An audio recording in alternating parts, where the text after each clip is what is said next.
In a ballroom lit by crystal chandeliers and donor plaques, Adam Miller laughed into a live microphone and called his wife useless. Then, as a few uneasy guests shifted in their seats, he added that she was getting fat anyway. Charlotte Ramirez stood beside him in a navy silk dress, hands folded, eyes steady. She did not defend herself. She did not leave. What Adam did not know, what no one in that room fully understood, was that before midnight, Charlotte would authorize an $847 million deal that could redraw every line of power in his life. If you believe dignity matters more than volume, don't miss what happens next. Before we continue, tell me where you're watching from and your local time. I always find it grounding to see how far stories travel. And if you value stories where justice unfolds quietly but completely, consider subscribing. The truth doesn't shout. It waits. Most people who knew Charlotte Ramirez and Adam Miller believed they understood their marriage. They had the house in Naperville with white siding and black shutters, the kind that looked good in real estate brochures. They hosted barbecues in the summer and posted carefully angled photos in the winter, matching scarves, matching smiles, matching captions about gratitude. Adam stood tall in every frame, one arm draped around Charlotte's shoulders as if he were presenting her. Online, he captioned one photo, "Couldn't do life without her."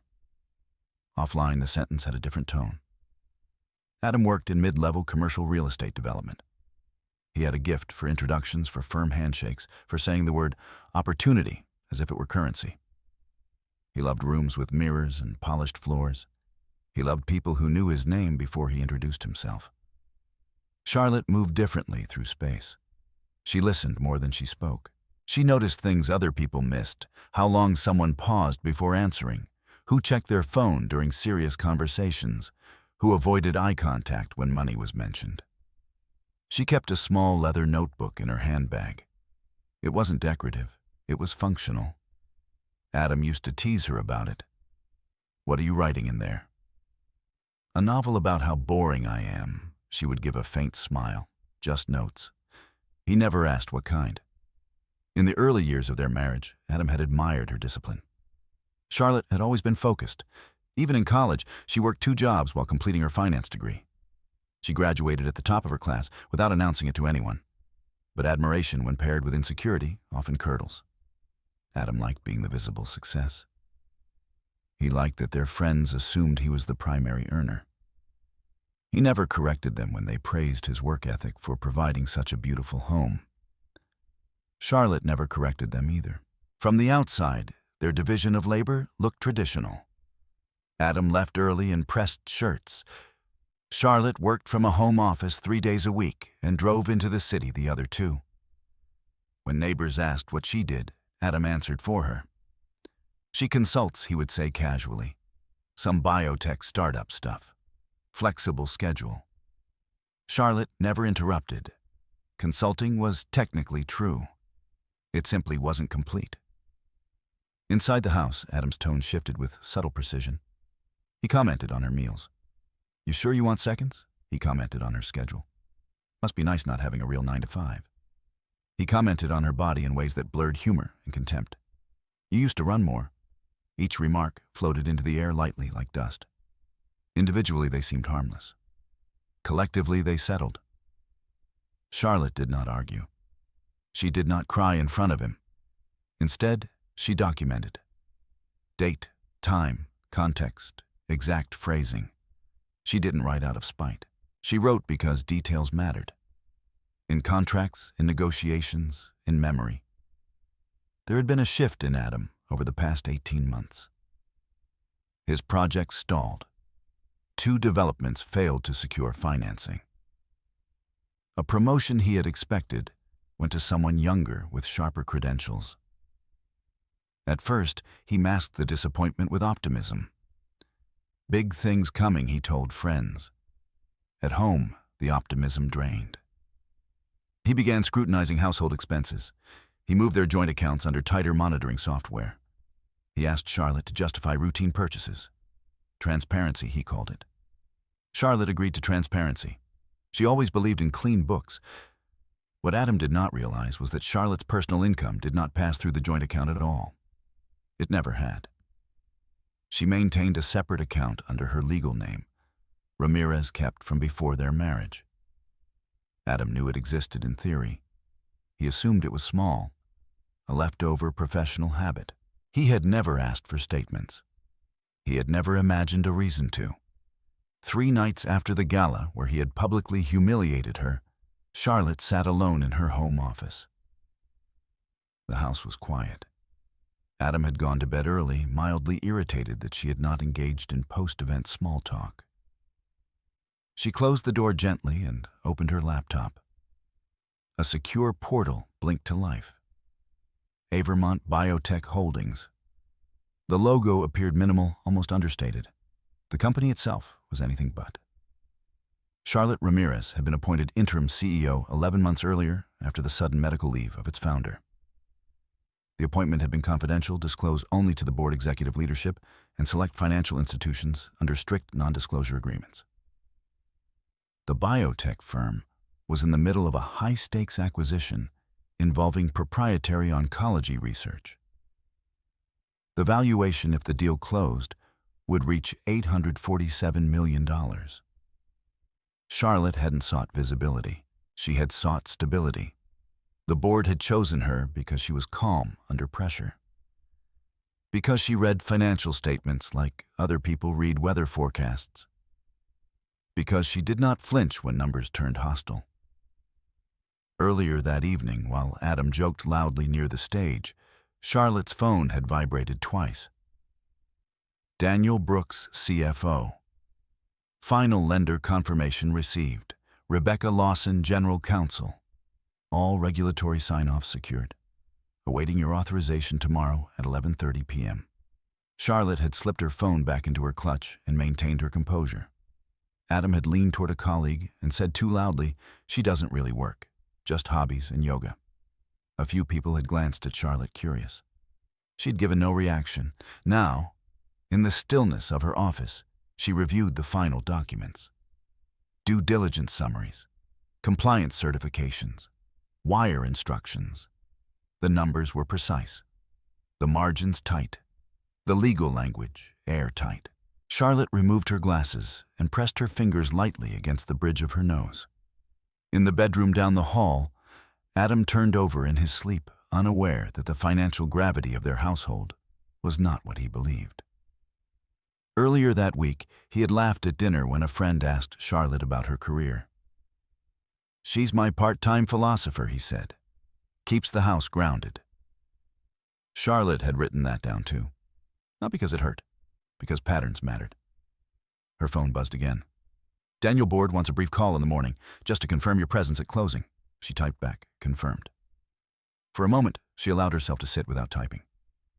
There was a time years ago when she had told Adam everything. Promotions, raises, opportunities. He had once said, "You don't need to chase all that. I've got us." At the time, it sounded protective. Over time, it began to sound limiting. Charlotte had stopped narrating her ambition. She had not hidden it. She had simply redirected it inward. She stood and walked to the window. The suburban streetlights cast quiet pools of amber onto the pavement. No one outside could see the spreadsheets glowing behind her. Adam had called her useless. The word itself did not wound her. In corporate negotiations, she had been called worse. What lingered was the venue, the microphone, the witnesses. Power is often mistaken for volume. Charlotte understood power as timing. She returned to her desk and opened another folder, personal, not corporate. Inside were PDF bank statements from their joint account, highlighted entries, recurring transfers labeled consulting expense. Small at first, then larger. She cross-referenced dates with Adam's work trips. She did not confront him. Not yet. Instead, she created a spreadsheet. Date, amount, destination account. Patterns mattered. She closed the file and encrypted the folder. Tomorrow night, she would authorize a transaction larger than Adam's annual income by a factor he could not conceptualize. But that was not the point. The point was not scale. It was clarity. Upstairs, Adam shifted again, unaware that the woman he had dismissed publicly was reviewing documents that would alter multiple corporate futures before breakfast. Charlotte shut down her laptop and placed the leather notebook beside it. On the last page beneath the entry from the gala, she wrote one sentence. Documentation is not revenge. It is preparation. She closed the notebook. The house remained silent. And somewhere in the city, bankers slept easily, trusting the steadiness of a CEO whose husband believed she did nothing at all. Adam Miller liked simple narratives. They made him comfortable. In his version of the world, he was the builder, the provider, the visible architect of their life. Charlotte, in that version, was intelligent, but peripheral, someone who advised, assisted, refined. He never imagined she was directing. On Tuesday morning, Charlotte left the house at 6:15 a.m., earlier than usual. The sky over Naperville was still a pale, unfinished gray. Adam was in the kitchen pouring coffee. "You're up early," he said, glancing at her blazer. "Big yoga summit." Charlotte paused long enough to meet his eyes. "Board review," she said evenly, for what he asked, not because he cared deeply, but because curiosity had brushed against ego. "Strategic planning." He nodded, already half distracted by his phone. "Don't overwork yourself. It's not like they're paying you Wall Street money." Charlotte picked up her car keys. "They're paying appropriately," she replied. He did not hear the precision in her tone. The drive into downtown Chicago was quiet. Charlotte used the time to review bullet points in her mind lender conditions, final compliance verification closing sequence. She did not rehearse speeches. She rehearsed contingencies. Avermont Biotech Holdings occupied 3 discrete floors in a glass building overlooking the river. No oversized logo dominated the entrance. No press releases advertised leadership changes. Confidentiality had been deliberate. When Charlotte stepped off the elevator, Daniel Brooks was already waiting near the conference room. "You look steady," he said. "I am steady," she answered. Daniel had been CFO for 6 years. He had seen 3 CEOs cycle through the company, each louder than the last. Charlotte was different. She did not dominate meetings. She aligned them. Inside the conference room, Rebecca Lawson sat with a binder thick enough to anchor a boat. Morning. "Charlotte," Rebecca said, "we finalized the lender's compliance addendum. There's one clause on indemnification I'd like you to review." Charlotte took her seat at the head of the table, not ceremonially, but because someone had to. The board members appeared on screen one by one. The small rectangles of suits and neutral backgrounds. The chairman spoke first. "We're within 48 hours of closing. I want clarity on 2 things. Execution timing and risk exposure." Charlotte folded her hands lightly on the table. "Execution will occur at 11:30 p.m. tomorrow. Wire instructions are verified. Risk exposure is minimal provided there are no material disclosures between now and closing." "Media leak," one board member asked. "Unlikely," Charlotte said. "We've limited information channels, but if something surfaces, we have prepared statements ready." She did not mention Adam. She did not mention the gala. The board trusted her because she never dramatized. She calculated. After the call ended, Daniel remained seated. "You ever get tired of carrying this quietly?" he asked. Charlotte considered the question. "Carrying it quietly keeps it stable," she said. Daniel nodded. He had long suspected that Charlotte's restraint was not weakness, but strategy. Meanwhile, 30 miles away, Adam was explaining a stalled development to a skeptical investor. "The market shifted," he insisted. "Timing issue." The investor leaned back. "You said that last quarter?" Adam smiled tightly. "We're repositioning." He hated when conversations slipped out of his control. He hated when someone else held the leverage. That afternoon, Adam texted Charlotte. "Dinner tonight? Or are you too busy saving the world?" Charlotte read the message during a break between compliance calls. "Dinner is fine," she replied. He added a winking emoji. She did not respond further. At 6:45 p.m., they sat across from each other at a restaurant Adam favored for its exposed brick and loud confidence. He ordered for both of them without asking. "She'll have the salmon," he told the server. trying to keep her on track. The server laughed politely. Charlotte did not correct him. "You know," Adam began once the drinks arrived, "I ran into Mark Henderson today. He asked what you actually do." "And what did you tell him?" Charlotte asked. "That you consult for biotech startups?" He shrugged. "Sounds impressive enough." Charlotte sipped her water.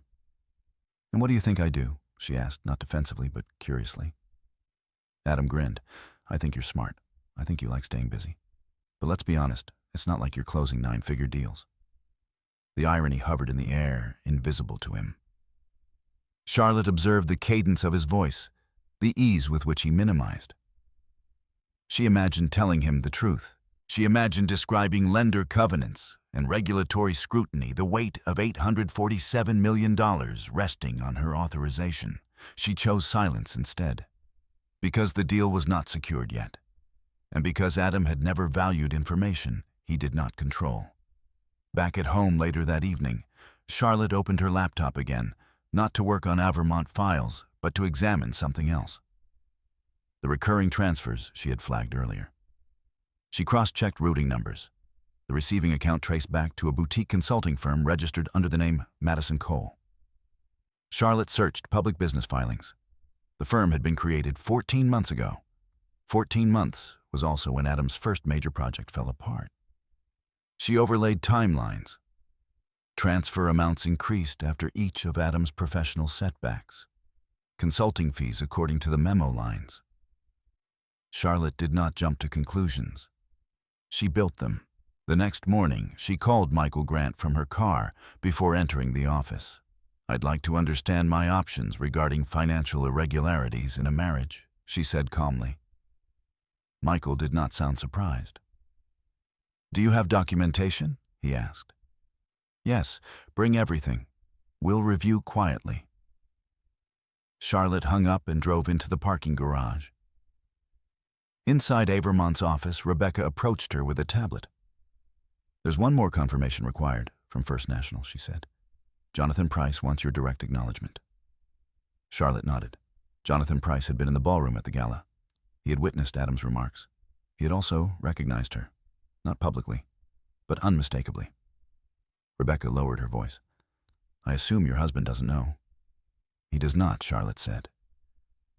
And after closing, Charlotte looked toward the conference room where final documents waited. After closing, she replied, "I'll decide what he needs to know." Rebecca studied her for a moment. "You're very composed." Charlotte gave a small, almost imperceptible smile. Composure is cheaper than damage control. At 3:00 p.m., Charlotte joined a secure video call with Jonathan Price. "Miss Ramirez," he said formally, "we are prepared to release funds tomorrow pending your authorization." "Understood," Charlotte replied. There was a brief pause. "I also wanted to say," Jonathan added carefully that the other night, "I hope you were treated appropriately after the event." Charlotte did not flinch. "I appreciate your concern," she said. "It won't affect the transaction." "I didn't think it would," he answered. When the call ended, Charlotte remained seated for a moment. Two worlds continued to move in parallel. In one, Adam believed he occupied the center. In the other, Charlotte held signatures that could redirect millions. She opened her leather notebook and added another entry. Dinner conversation, dismissal of scope. She closed it again. That evening, Adam returned home restless. "You've been quiet," he observed. "I've been working," Charlotte replied. He leaned against the kitchen counter. "Sometimes I wonder what would happen if you actually had real pressure," he said. "Deadlines, investors breathing down your neck." Charlotte looked at him, her expression neutral. "Pressure clarifies people," she said softly. He laughed. "You'd crumble." She did not answer. Because tomorrow at 11:30 p.m. she would not crumble. And Adam would still believe she had nothing at stake. The first public humiliation had not happened at the gala. The gala had simply been louder. The earlier one had unfolded in a dining room painted soft cream beneath a chandelier that flickered slightly when too many lights were on at once. It was Adam's mother's 65th birthday. The Miller family believed in gatherings that stretched for hours. Long tables, too much food conversations layered over each other. Adam thrived in that environment. He told stories. He reenacted business meetings with theatrical exaggeration. He drew laughter easily. Charlotte had brought a bottle of wine and a lemon tart she knew his mother liked. From the outside, she looked composed. Inside, she catalogued. Adam's younger sister, Lily, had positioned her phone discreetly on a small stand near the china cabinet. She had started recording casual clips for a birthday montage, candles, hugs, fragments of speeches. The camera caught more than anyone realized. Halfway through dinner, Adam stood to toast his mother. "She taught me everything about hard work," he began, glass raised, "about building something real." His mother dabbed at her eyes. "And she also taught me patience," he added, glancing toward Charlotte with a grin. "Which comes in handy when you marry someone who thinks consulting from the couch counts as a career." A few people chuckled. Charlotte felt the weight of 20 pairs of eyes pivot toward her. She placed her fork down carefully. Adam continued, warming to the attention. "Charlotte's very busy," he said. "Very important emails. Lots of yoga breaks. But hey, someone's got to keep Amazon in business." More laughter. His uncle leaned forward. "What exactly do you consult on again?" Adam answered before Charlotte could open her mouth. "Biotech startups. Nothing huge, early-stage stuff. She's not exactly curing cancer." The irony passed through the room unrecognized. Charlotte's face remained neutral. She did not rush to correct him. She did not defend her credentials, her board seat, her authority over an acquisition larger than any development Adam had ever pitched. She stood slowly. "I'm going to get some air," she said softly. Adam waved dismissively. "Don't be dramatic." Outside, the night air was cool and steady. Charlotte stepped onto the back patio and inhaled. Inside, the toast continued. She did not cry. Instead, she unlocked her phone and opened her notes application. Date, location, exact phrasing. Consulting from the couch. Not exactly curing cancer. Nothing huge. She saved the entry and slipped the phone back into her clutch. Through the sliding glass door, she could see Lily adjusting her phone to capture another angle. Lily had always liked documenting things. Birthdays, engagements, even minor arguments if they seemed amusing enough for later playback. Charlotte noticed the camera's red recording light. She returned to the table when called for cake. Adam kissed his mother's cheek and gestured for Charlotte to stand beside him. "Smile," he whispered. She did. If Adam sensed tension, he did not acknowledge it. In his mind, teasing equaled intimacy. Public minimization equaled humor. What he failed to understand was that repetition transforms jokes into narratives. And narratives, once established, become dangerous. Later that evening, as guests gathered, coats and leftovers were wrapped in foil, Lily approached Charlotte. "I'm putting together a video for Mom," Lily said. "Some of the toast was really funny." Charlotte met her gaze evenly. "I'm sure it was," she replied. Lily hesitated. "You're okay, right?" Charlotte nodded once. "I'm fine," she meant it. Not because she was unaffected, but because she had learned that reaction granted power. Adam drove them home with one hand on the wheel, still energized from the evening. "You disappeared for a bit," he said casually. "I needed air." He shrugged. "You take things too seriously. It's just family." Charlotte turned slightly toward him. "When you say I don't work," she asked, "what do you mean?" Adam frowned as if the question itself were unnecessary. "I mean, you don't have pressure. Not like I do. And how do you define pressured deadlines? Risk. People depending on you." Charlotte looked out the window. "I see," she said. He mistook her tone for agreement. Back home, Adam went straight to the television. Charlotte went to her office. She opened her laptop and logged into Evermont's secure server. An email from Daniel awaited her. Regulatory clearance confirmed. Final board sign-off scheduled for Thursday. She reviewed the attached documents methodically. Compliance certifications, acquisition summaries. Risk disclosures. The oncology division's research, if successfully integrated, would alter treatment pipelines across multiple states. Hospitals had already expressed preliminary interest.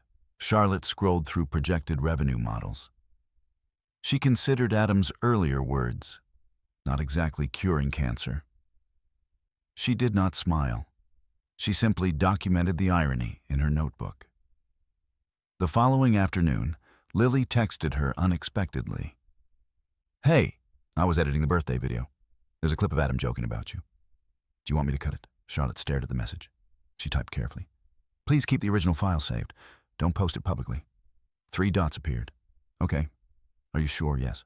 Just save it." Charlotte did not explain further. Documentation is not revenge. It is preparation. Later that week, Adam hosted 2 colleagues at their home for drinks. Charlotte had just returned from the city and was reviewing lender updates on her tablet when she heard laughter spill from the living room. One of the men, Greg, called out, "Charlotte, Adam says you've got the dream job. Flexible hours, no stress." Charlotte stepped into the doorway. "Something like that," she replied. Adam raised his glass. "She's allergic to stress." Greg laughed. "Must be nice." Charlotte considered the men in front of her. Greg's firm had recently attempted to secure financing from First National Bank, the same institution handling Evermont's closing. She wondered briefly what Greg would say if he knew she had spent the morning negotiating final wire protocols with Jonathan Price. She returned to her office without correcting the assumption. The pattern had solidified. Adam performed authority publicly by shrinking her privately. And each time, Charlotte recorded. Not emotionally, factually. On Thursday evening, as she reviewed the final closing timeline, her phone vibrated again. "Rebecca Lawson." "Small issue," Rebecca said when Charlotte answered. One of the external partners requested confirmation of executive authority in writing. "They want assurance that you are acting CEO." Charlotte leaned back in her chair. "That's expected," she said. "Draft the letter. I'll sign electronically." There was a brief pause on the other end. "Your name will circulate in that circle," Rebecca added carefully. "I'm aware." "And if it reaches beyond that circle?" Charlotte's eyes drifted to the doorway of her office, where the faint glow of the television flickered. "It won't reach by accident," she said.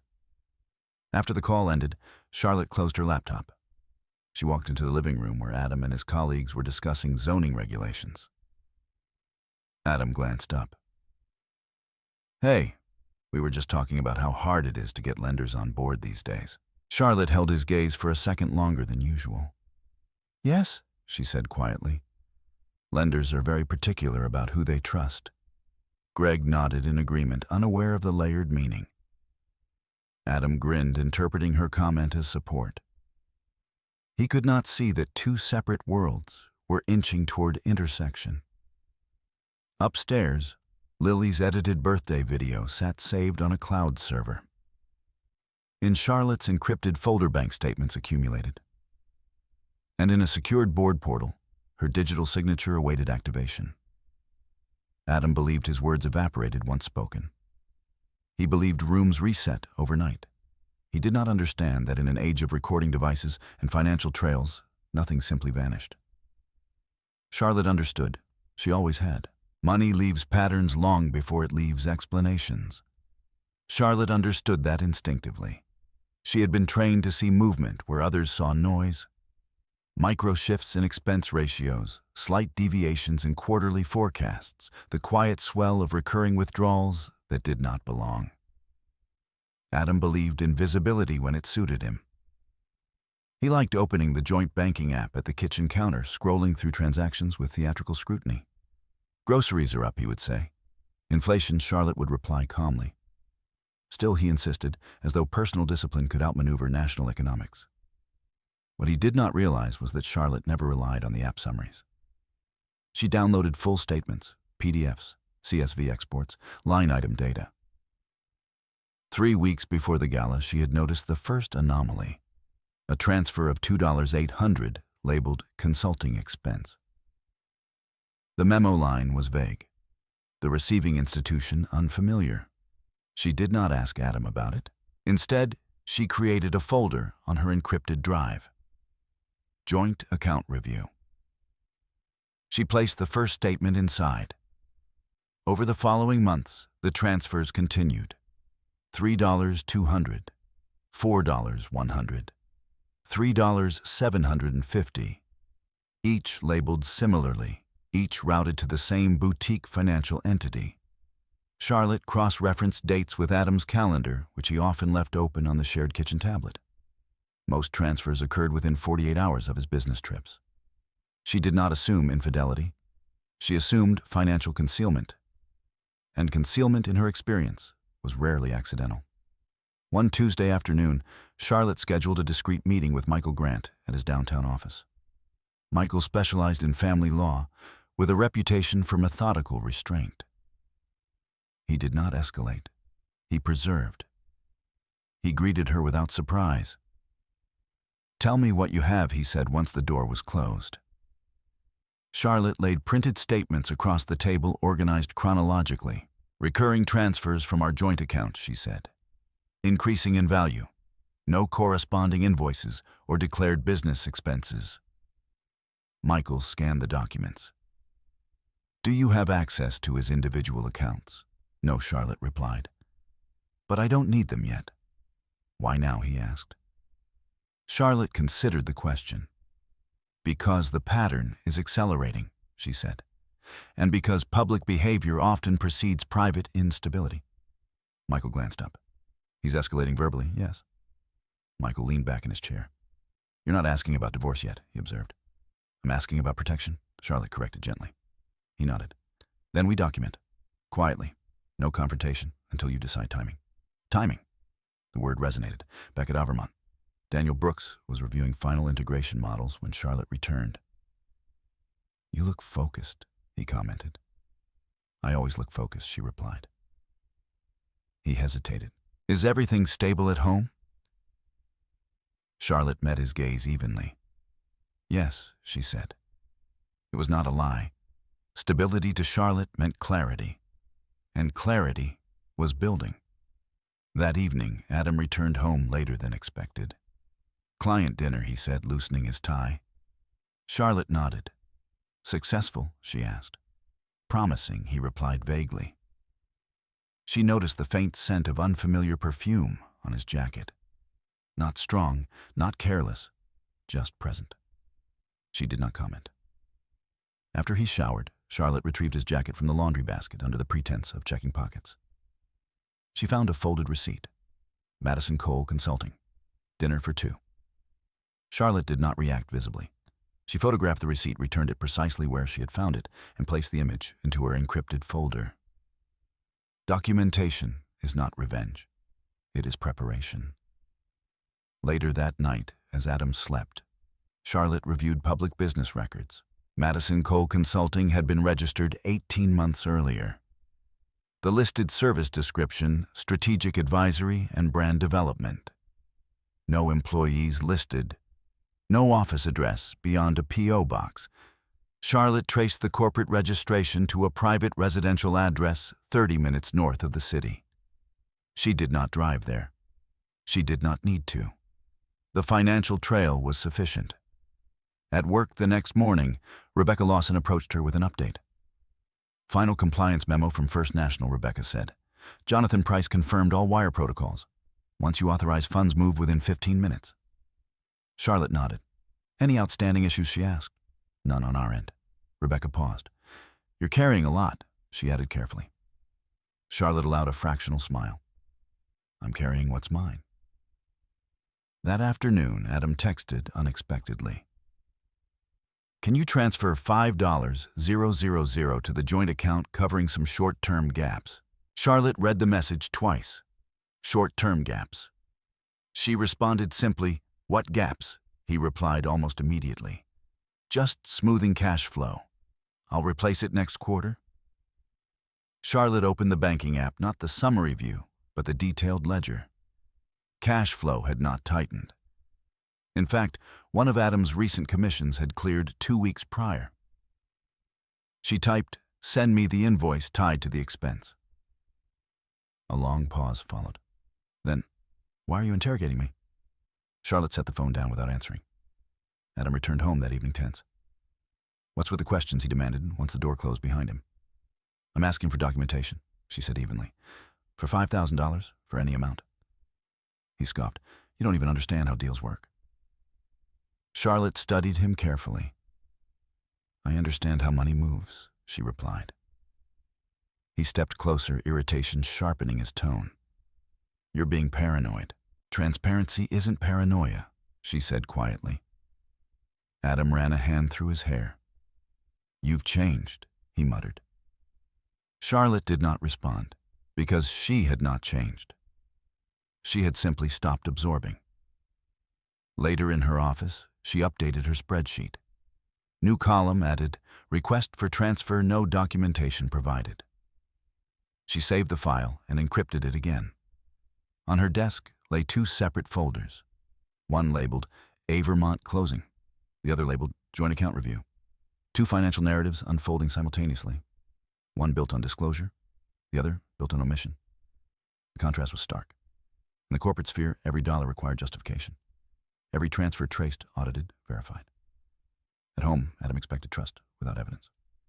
Charlotte leaned back in her chair and allowed herself a single, steady breath. In less than 48 hours, she would authorize a transaction of $847 million. A number Adam could not imagine, and yet he bristled at explaining 5,000. Power, she knew, often revealed itself in the smallest inconsistencies. Her phone vibrated again. "Daniel, board wants final verbal confirmation tomorrow at 10 p.m. You good?" Charlotte typed back, "Yes." She closed her laptop and turned off the office light. In the living room, Adam was scrolling through his phone, expression tight. "You going to bed?" he asked without looking up. "Yes," she said. He hesitated. "You're overreacting," he added softer now. Charlotte paused at the staircase. "I'm reacting proportionally," she replied. He did not understand the difference. Upstairs, Charlotte placed her leather notebook on her nightstand. She wrote one final line for the day. Escalation in financial opacity, resistance to documentation. She closed the notebook. Below, Adam remained unaware that every transfer, every receipt, every dismissive remark was becoming part of a larger architecture. An architecture built not on anger, but on evidence. The second account did not reveal itself dramatically. There was no late-night confession, no careless notification lighting up a dark room. It appeared in fragments. Charlotte discovered it on a Wednesday afternoon while reconciling transaction timelines against Adam's travel receipts. She had learned through years of financial oversight that inconsistencies often hide not in the large sums, but in the small overlaps. Adam had claimed a 2-day trip to Milwaukee for a zoning presentation. The hotel receipt matched the dates, but the dinner expense charged not to his corporate card, but reimbursed later from the joint account, did not align with the hotel's restaurant.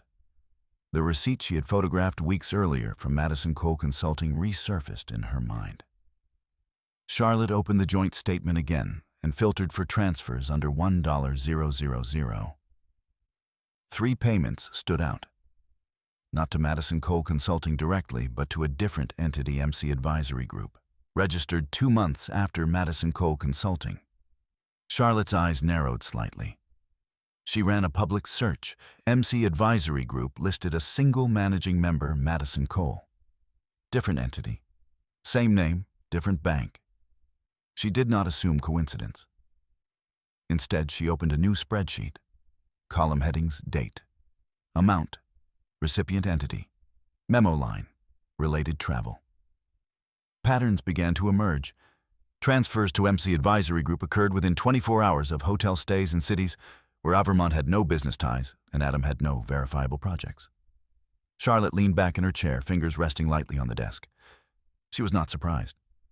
Surprise implies expectation of integrity.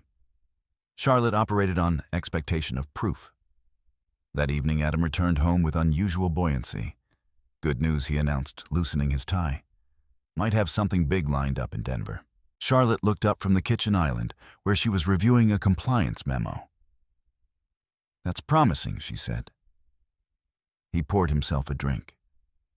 "You know," he continued, "sometimes I wish you understood the pressure. Deals fall through. Investors pull back. You've never really had to carry that. Charlotte held his gaze steadily. I carry what I commit to, she replied. He waved a hand dismissively. Consulting isn't the same. The word lingered again. Consulting. He clung to it because it minimized what he could not define. Later that night, while Adam showered, Charlotte opened his laptop not to invade, but because it was logged into the shared home network. A notification banner caught her eye before she even touched the keyboard. MC advisory as invoice attached. She did not open his email. Instead, she took a photo of the screen displaying the sender and subject line. She documented the time. Chain of custody mattered. She closed the laptop exactly as she had found it. The next morning, Charlotte met with Michael Grant again. I believe there is a secondary entity involved, she said, sliding printed documentation across his desk. Michael reviewed the pages in silence. This could indicate concealed transfers, he said carefully, possibly dissipation of marital assets. Charlotte nodded. I'm not interested in scandal, she said. I'm interested in containment. Michael looked up. Do you want surveillance, private investigation? No. Charlotte answered immediately. I want financial clarity. He studied her for a moment. You're remarkably calm. Charlotte folded her hands. Emotion clouds leverage, she said. Meanwhile, at Evermont, Daniel Brooks was pacing near the conference room. We're clear on regulatory, he told Charlotte when she arrived. But there's market chatter about a competitor attempting a hostile bid. Charlotte did not flinch, unlikely to materialize before closing, she said. But prepare contingency language. Rebecca Lawson joined them. Also, Rebecca added quietly, Jonathan Price confirmed wire sequencing. Once you authorize, there's no reversal. Charlotte nodded. Irreversibility did not intimidate her. It clarified stakes. That afternoon, Charlotte received an unexpected text from Lily. Can we talk? Charlotte stepped outside the office building to return the call. I found something while editing that birthday video, Lily said hesitantly. There's more than just the toast. Adam was talking to Uncle Rick before dinner. About money. Charlotte remained silent.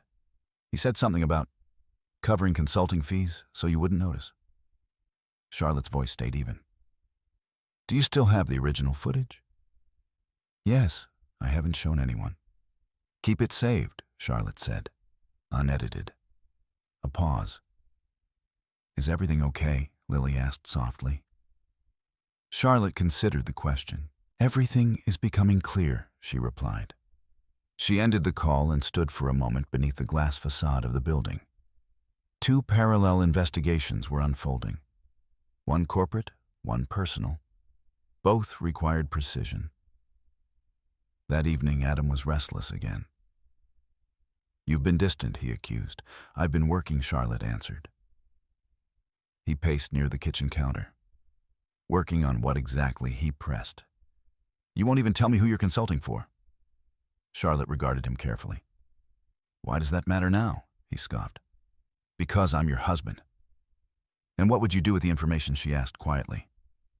He hesitated. That's not the point. Charlotte's expression did not change. It usually is. Adam's jaw tightened. You think you're better than me, he muttered.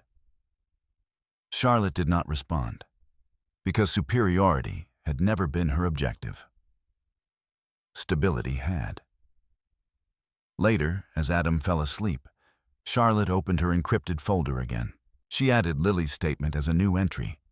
Video evidence pre-dinner conversation, reconcealment. She backed up the file to a secure cloud account, separate from any shared access. Then she opened a new document addressed to Rebecca Lawson. Subject, Personal Disclosure Risk Assessment. She typed carefully, there may be personal financial issues involving my spouse that could create reputational exposure if public. I am managing it discreetly. It will not impact closing. She hesitated only briefly before sending. Transparency upward, containment outward. Rebecca replied within minutes. Thank you for informing me. We will maintain discretion. Focus on tomorrow. Tomorrow. Less than 24 hours until final authorization. Charlotte closed her laptop and walked to the bedroom window. Outside, the neighborhood was quiet. Inside, Adam shifted in his sleep, unaware that the narrative he controlled publicly was unraveling privately. He believed humiliation was momentary. He believed money could be moved without trace. He believed silence signaled weakness. Charlotte understood silence as calibration. In her notebook, she wrote one final line before turning off the lamp. Second entity confirmed. Pattern intentional. She placed the pen down carefully. Documentation was nearing completion. And when documentation completes, decisions follow. On Thursday morning, the city felt suspended. Markets opened, traffic moved, coffee shops filled.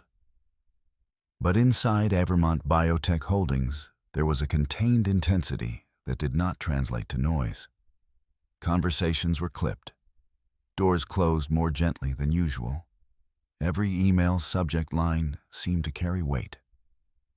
Charlotte arrived at 7:10 a.m., earlier than anyone else. She preferred empty offices before decisive hours. Silence allowed her to think in full sentences. She set her leather notebook beside her laptop and opened the final integration model once more. Daniel had updated projected synergies overnight.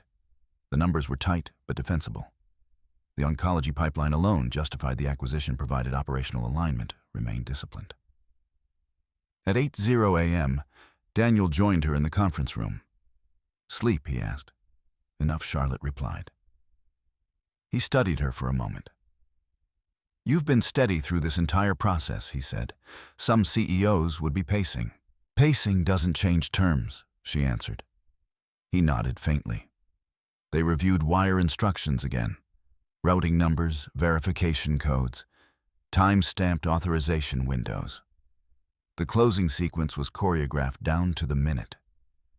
At 10:00 a.m., the board convened via secure video. The chairman's voice came through crisp and neutral. Final review. Any outstanding issues? Rebecca Lawson spoke first.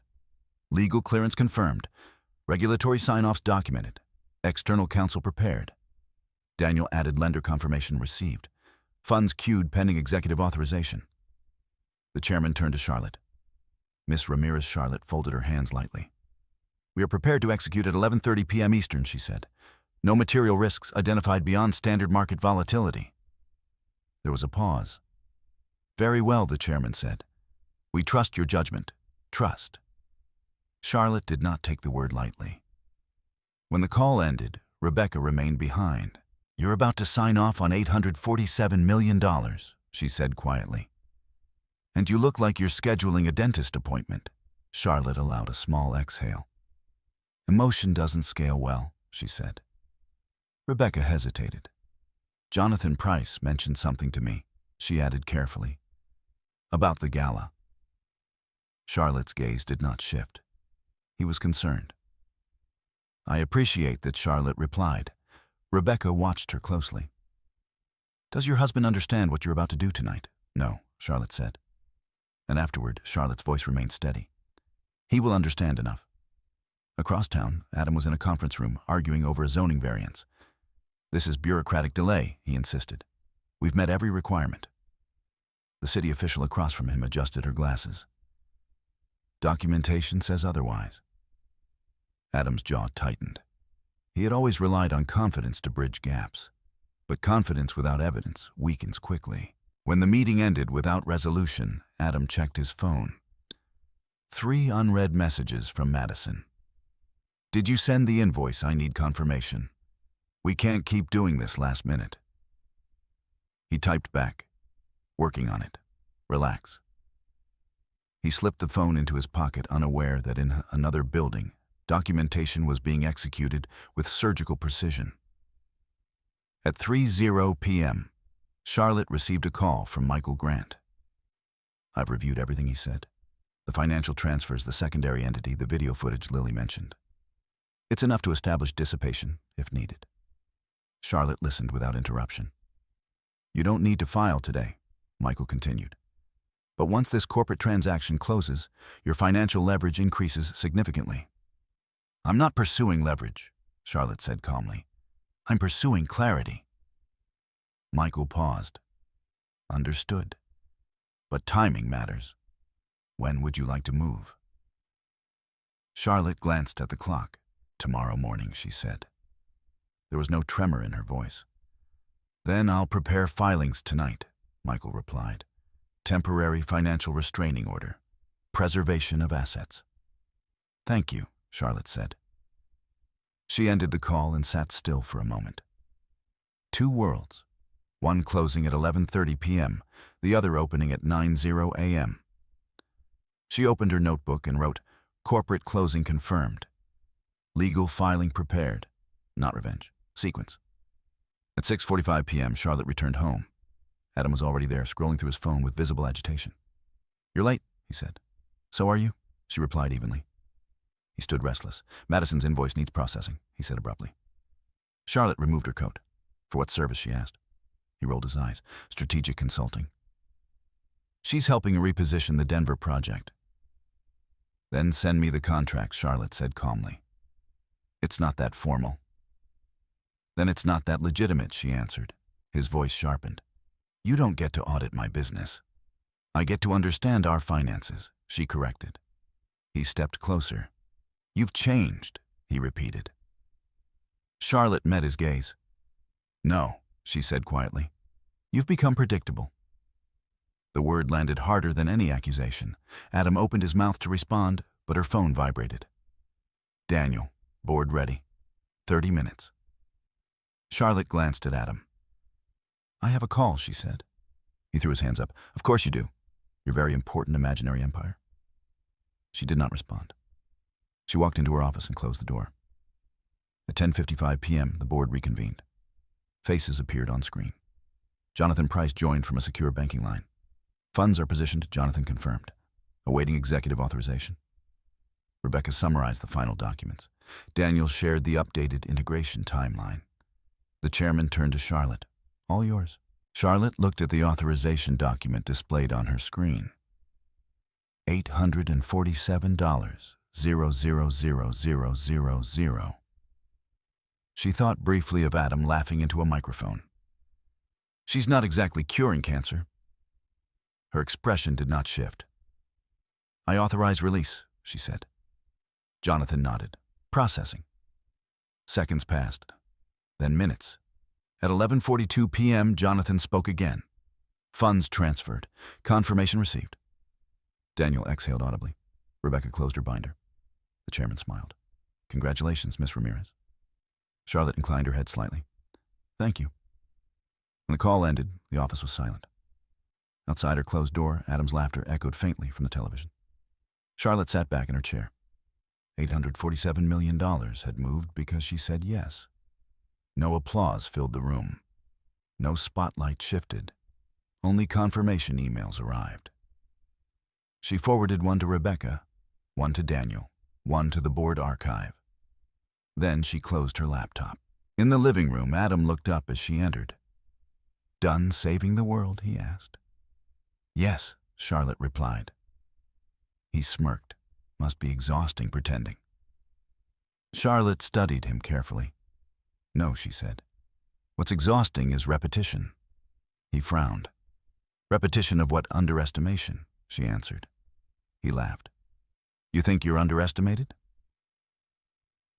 Charlotte did not explain, because at 9:00 a.m. the next morning, legal filings would begin. And for the first time, the underestimation would carry consequences not emotional, but procedural. She turned off the hallway light and walked upstairs. Behind her, Adam returned to his show, unaware that two irreversible transactions had just occurred. One financial, one inevitable. The gala invitation arrived 3 weeks before closing, printed on thick ivory cardstock with embossed silver lettering. The Harrington Foundation Annual Education Benefit. Black tie. Chicago Riverfront Ballroom. Adam had held the envelope up like a trophy. "This is the kind of room that matters," he said. "Investors, bankers, board members. The right crowd." Charlotte had taken the card from his hand and read it carefully. She recognized several names on the sponsor list. First National Bank, Harrington Capital, two private equity firms that had quietly observed Avermont's restructuring over the past year. She had known immediately that attendance was not optional, not for Adam's ego, for timing. The benefit fell on the same evening as Avermont's scheduled closing window. Wire authorization at 11:30 p.m. Eastern. The gala program concluded at 10:45. Close enough to intersect. Rebecca Lawson had raised an eyebrow when Charlotte informed her. "You want to be at a public event during final authorization?" Rebecca asked. "I want to control where I am," Charlotte replied. Rebecca studied her. "You're anticipating something." "I'm accounting for variables," Charlotte said. In the days leading up to the gala, Adam's energy shifted. He was animated again, buoyed by the prospect of networking. "I'll introduce you to Jonathan Price, if he's there," he said casually at breakfast. "He handles major lending portfolios. You could learn something." Charlotte buttered her toast evenly. "I'm sure he's knowledgeable," she replied. Adam mistook the neutrality for ignorance. He had no idea that Charlotte had spent months negotiating directly with Jonathan, parsing indemnity clauses and wire sequencing language. Underestimation is most stable when unchallenged. Charlotte let it remain stable. 2 days before the event, she met with Michael Grant to review the drafted legal filings. "Temporary financial restraining order is prepared," Michael said, sliding a folder across his desk. "Prevents asset dissipation once filed." Charlotte skimmed the first page. "And service?" she asked. "Can occur as early as next week." Charlotte closed the folder. "File Friday morning," she said. 9:00 a.m. Michael did not question the timing. He understood sequencing, too. The morning of the gala, Charlotte woke before dawn. She brewed coffee in the quiet kitchen while Adam still slept upstairs. Her laptop glowed softly as she reviewed final authorization credentials. Multi-factor authentication tokens, secure VPN access, backup hotspot. At 8:15 a.m., Daniel texted, "All systems confirmed." "You good tonight?" "Yes," she replied. Rebecca followed. "Jonathan will be on standby from 10:45 p.m. We'll route directly to you." Charlotte closed the messages and placed her phone face down. Upstairs, Adam's alarm sounded. He came down 20 minutes later, tying his tie loosely. "Big night," he said. "It is," Charlotte agreed. He grinned. "Try not to disappear this time." She met his eyes calmly. "I won't." The Chicago riverfront ballroom shimmered under chandeliers that reflected light like fractured glass. Round tables draped in white linen filled the room. A string quartet played near the entrance. Adam straightened his jacket as they entered. "Stay close," he murmured. Charlotte did not respond. Several attendees nodded politely at Adam. A few looked past him, brief flickers of recognition crossing their faces when they saw Charlotte. Jonathan Price stood near the bar, speaking with 2 investors. When his gaze met Charlotte's, his posture shifted subtly. Professional acknowledgement. Adam noticed nothing. "Let's circulate," he said, already steering them toward a cluster of developers. Charlotte observed quietly as Adam launched into conversation. "Market's volatile," he said confidently, "but we're positioned well." She listened to the rhythm of his voice. The performance. At 9:20 p.m., Jonathan approached. "Adam Miller," he said, smoothly extending a hand. "Good to see you." Adam beamed. "Jonathan, pleasure. I was just telling my wife about the scale of your lending operations." Jonathan's gaze shifted to Charlotte. "Miss Ramirez," he said evenly. Adam blinked. "You two know each other," Jonathan smiled faintly. "We've had professional correspondence." Charlotte inclined her head. "Good evening, Jonathan." Adam laughed lightly. "Small world." Jonathan held Charlotte's gaze a second longer than necessary. "We'll speak later," he said quietly. He stepped away. Adam watched him go. "What was that about?" he asked. "Finance," Charlotte replied. "Since when are you in his orbit?" Charlotte did not answer directly. "Rooms overlap," she said. By 10:30 p.m. The ballroom lights dimmed slightly as the foundation director took the stage. Speeches began. Applause rose and fell. Charlotte checked her phone discreetly. 10:41 p.m., Rebecca on standby. 10:44 p.m., Daniel ready. Adam leaned toward her. "After this, we'll hit the bar again," he whispered. "I want you to meet someone from Harrington Capital. Might be good for you." "For me?" she asked softly. He grinned. "You never know." The director concluded her remarks at 10:46 p.m. Applause swelled. Charlotte's phone vibrated again. Jonathan line secure. She stepped slightly away from the table. Adam noticed. "Don't wander," he muttered. She stopped near a column along the wall, phone in hand. "Proceed," she said quietly when Rebecca connected the secure call. Jonathan's voice came through calm and precise. "Confirming executive authorization." Charlotte's tone did not waver. "I authorize release." Around her champagne glasses clinked. On stage, a scholarship recipient thanked donors. Jonathan paused, processing. Charlotte's eyes moved across the room. Adam stood at the table laughing at something a colleague said, unaware that at that exact moment, $847 million shifted through financial channels because she had spoken. "Funds transferred," Jonathan said at 10:59 p.m., confirmation logged. "Thank you," Charlotte replied. She ended the call and slipped the phone back into her clutch. She did not announce anything. She returned to the table. Adam looked at her with mild irritation. "Important yoga emergency?" he asked under his breath. "No," she said calmly. "Important confirmation." He rolled his eyes. "You always act like your little side projects are life or death."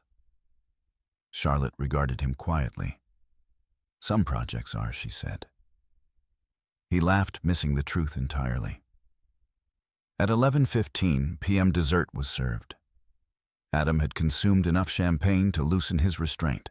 He leaned toward a small group that included Jonathan Price and 2 investors. "You know," Adam said loudly, "Charlotte pretends to be busy all the time. Consulting this, consulting that." A few people smiled politely.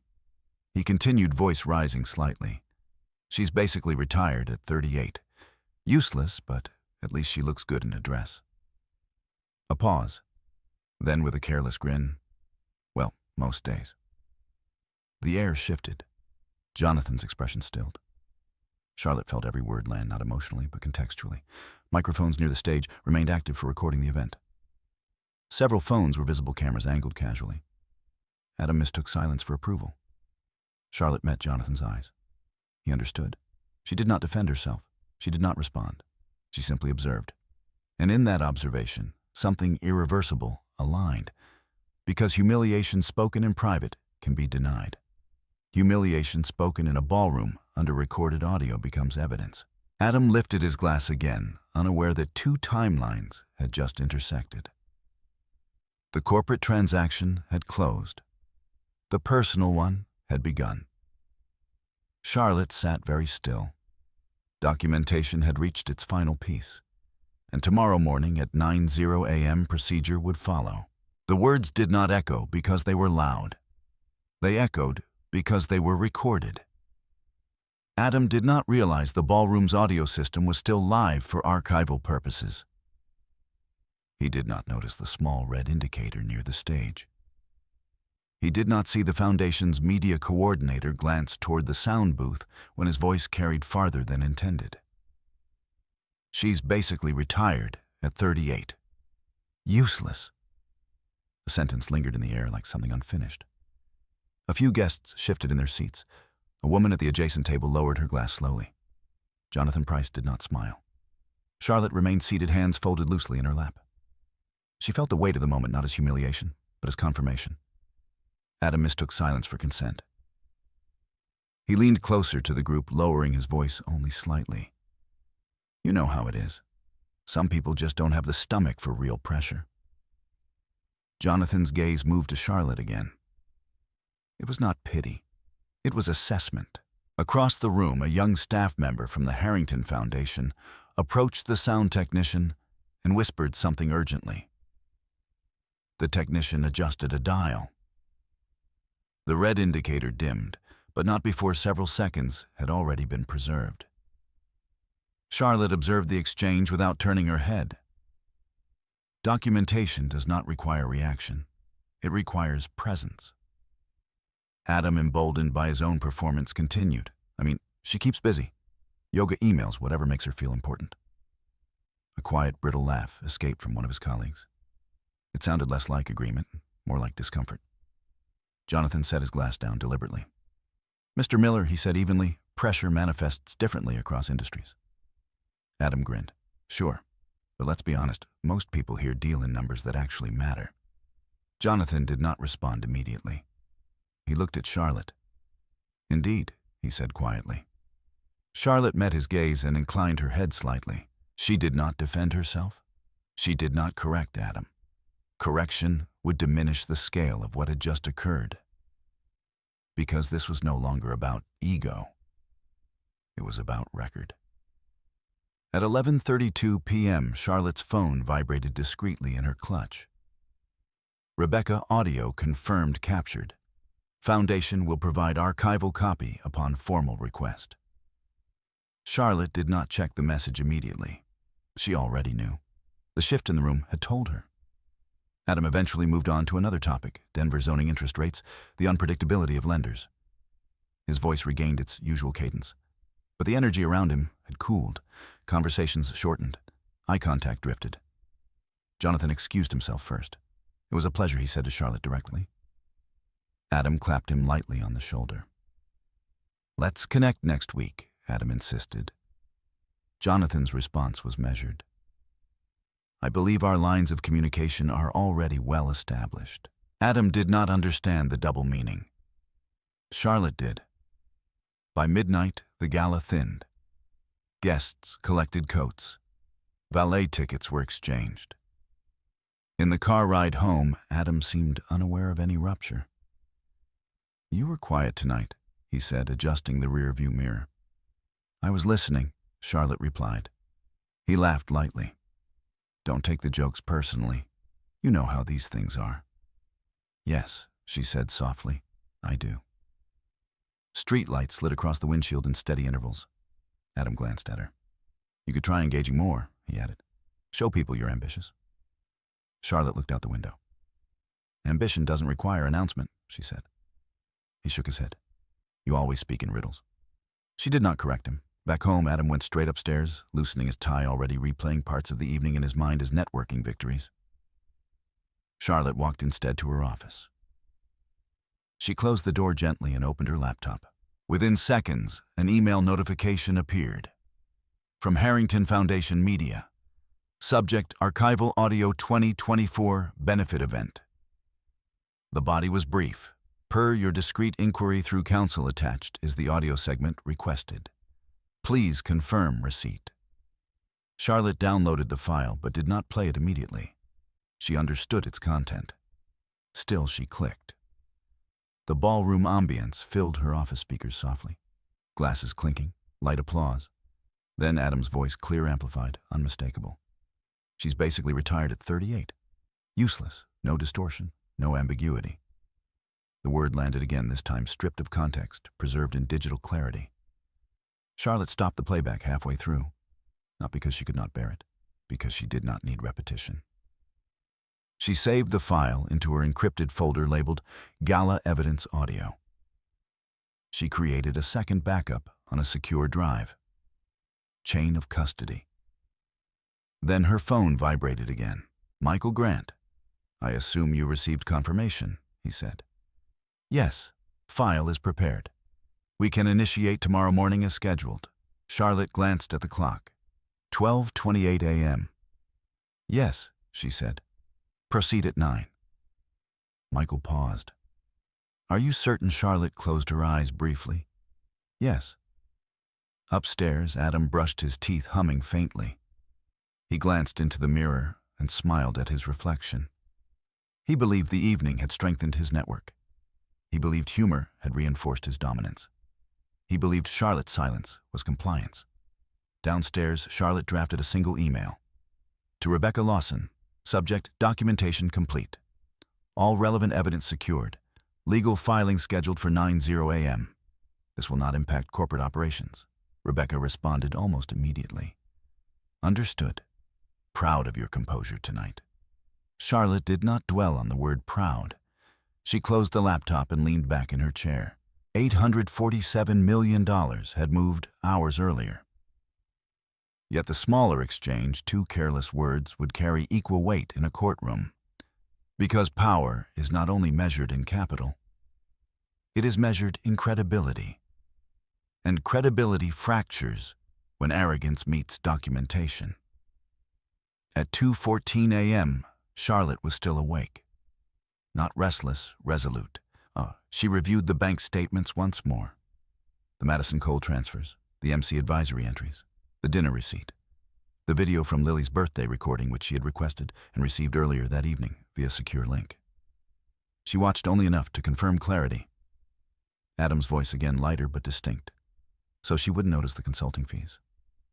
There was laughter in the background. Charlotte paused the clip. Two audio files now existed. Different contexts, same pattern. She placed both into the legal evidence folder and encrypted it.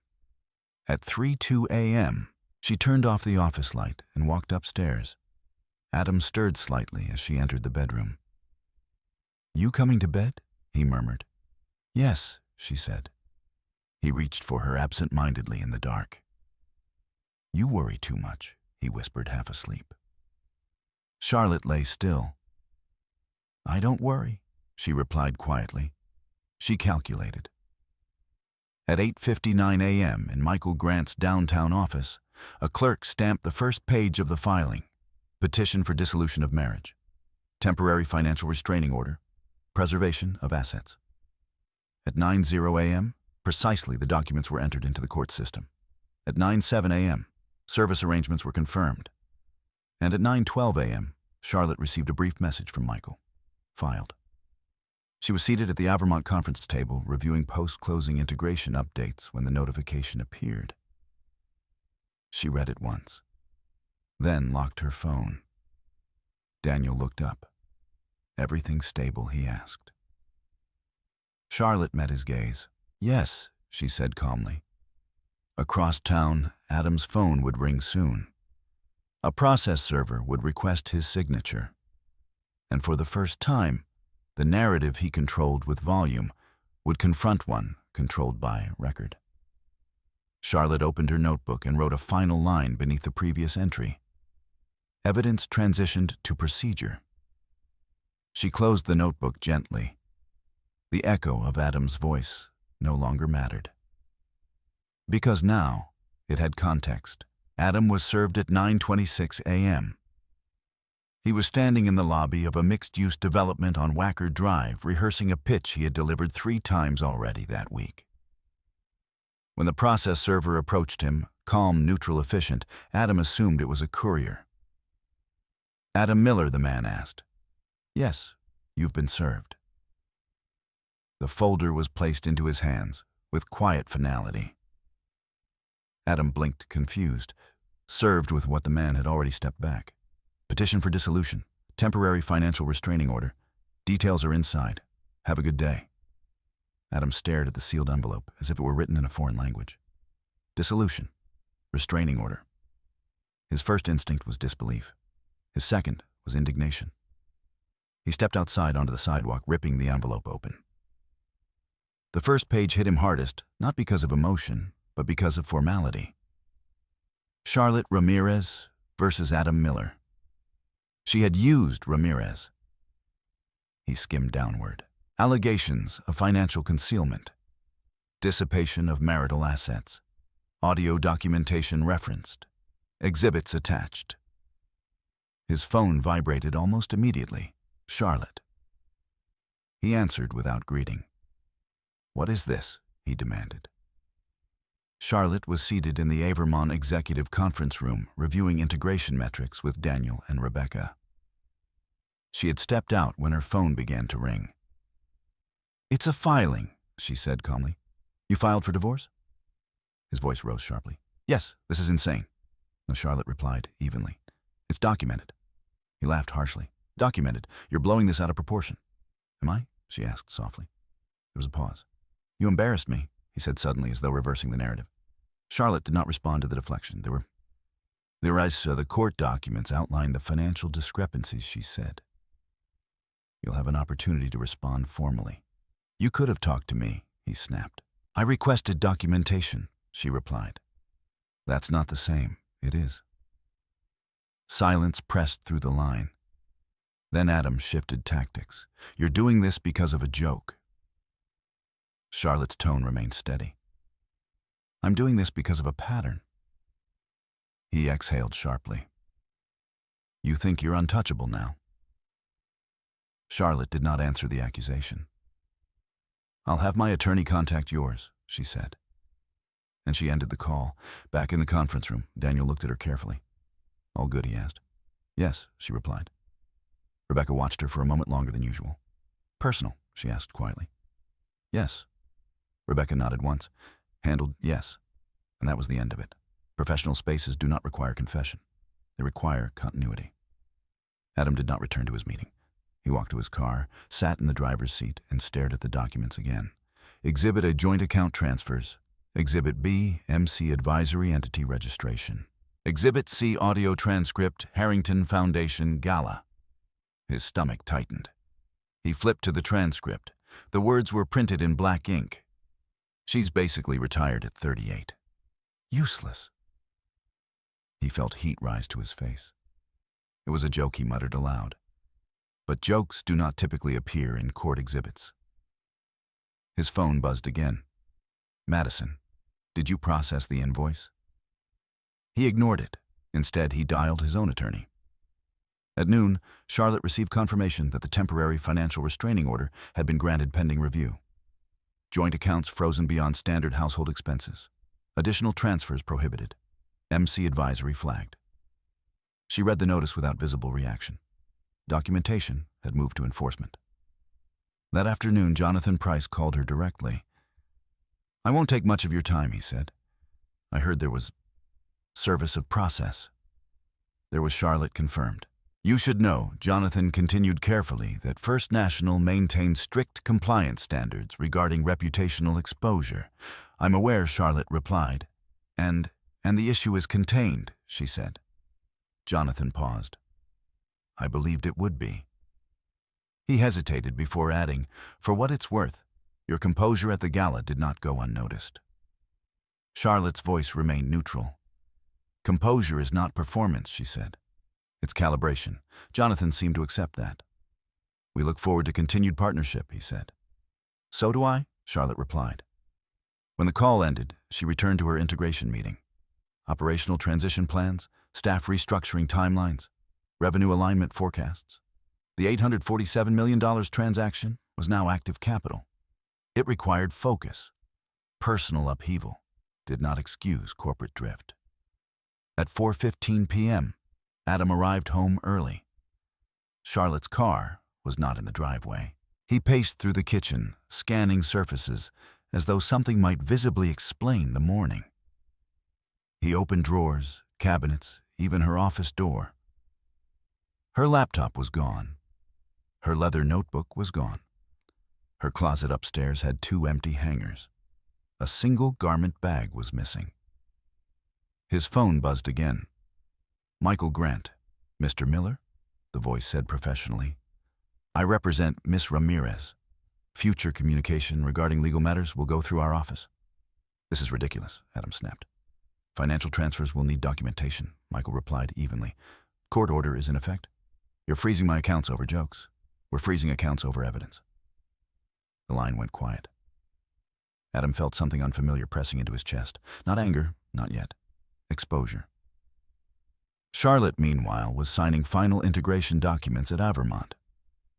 She had arranged for a short-term apartment downtown weeks earlier, quiet, furnished, temporary. Her personal belongings had been moved discreetly that morning while Adam was in meetings. Sequencing. At 6:30 p.m., she stood in the new apartment for the first time. Minimalist furniture. Large windows overlooking the river. No shared photographs on the walls. No ambient commentary. She set her leather notebook on the kitchen counter. Her phone buzzed. Adam again. She let it ring. Then a text. You can't just leave. She did not reply. Another message. This is about pride. She typed back once. This is about documentation. She turned off notifications. At 8:00 p.m., Adam sat alone at the dining table in Naperville. The house felt larger without Charlotte's quiet movement. He opened the divorce petition again. His eyes lingered on the section titled Evidence Summary. Audio transcript, video excerpt, financial exhibits. He replayed the gala in his mind. He had thought the room was his. He had thought the microphone amplified his authority. He had not considered that microphones also preserve. He dialed Madison. We need to pause everything, he said abruptly. What she asked? Just no more transfers. You said I said pause. He ended the call before she could respond. For the first time, Adam recognized that volume did not equate to control. Documentation had shifted control elsewhere. At 10:12 p.m., Charlotte stood by the window of her new apartment. The city lights reflected softly in the glass. She opened her notebook and wrote, Service completed. TRO granted. Relocation executed. No emotion, only fact. Her phone buzzed once more. Unknown number. She answered. Miss Ramirez, the voice said. This is Lily. Charlotte stepped away from the window. Yes, I'm sorry, Lily said quietly. About everything. Charlotte considered the sincerity. You don't need to apologize, she replied. I didn't realize. Lily hesitated. I didn't know it was that bad. Charlotte's voice softened slightly. It was consistent, she said. There was a pause. Are you okay? Lily asked. Yes, Charlotte answered. And she meant it. Not because it didn't hurt, but because procedure had replaced chaos. She ended the call and closed her notebook. Tomorrow would bring attorney responses, negotiations, counter-arguments. But tonight, documentation had become action. And action once taken does not retract.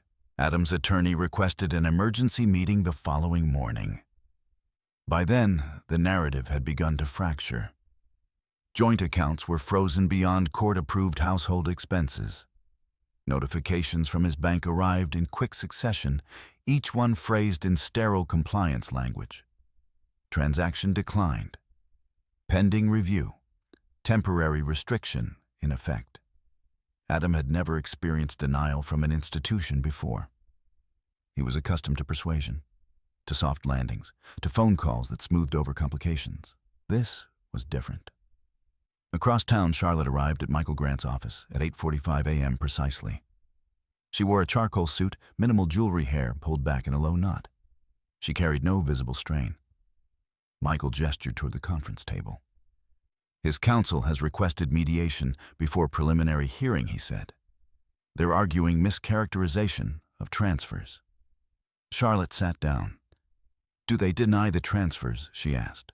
No, Michael replied. They deny intent. Charlotte folded her hands. Intent is inferred through pattern. Michael nodded. We'll present Exhibit Summary B in full. He slid a binder toward her. Inside were neatly tabbed sections. Joint account analysis. MC advisory registration timeline. Invoice inconsistencies. Audio transcript, gala. Video transcript. Birthday dinner. Charlotte turned pages calmly. There was no tremor in her hands. They'll attempt emotional reframing, Michael warned. Claim marital miscommunication. Private humor misinterpreted. Charlotte met his gaze. Humor is contextual, she said. Documentation is not. At 10:30 a.m., Adam entered his attorney's office, visibly agitated. This is insane, he repeated for the third time. She's exaggerating. His attorney, a middle-aged man with careful diction, adjusted his glasses. The financial transfers are traceable, he said, and the audio transcript is unambiguous. It was a joke, in a ballroom, on a live microphone. Adam ran a hand through his hair. She never told me she had an issue. His attorney paused. She filed documentation over 12 months of transfers, he replied. That suggests sustained concern. Adam fell silent. For the first time, he considered the possibility that Charlotte had been observing long before he noticed. Meanwhile, at Avermont, Charlotte chaired her first post-closing executive integration meeting. Operational realignment begins Monday, she said. Oncology pipeline oversight transitions to centralized review. Her voice was steady, focused. No one in the room mentioned her personal situation. No one needed to. Leadership is measured in continuity. Daniel presented updated revenue projections. Rebecca summarized compliance monitoring for public disclosures. Jonathan Price dialed in briefly to confirm capital disbursement milestones. All systems aligned. Charlotte listened more than she spoke.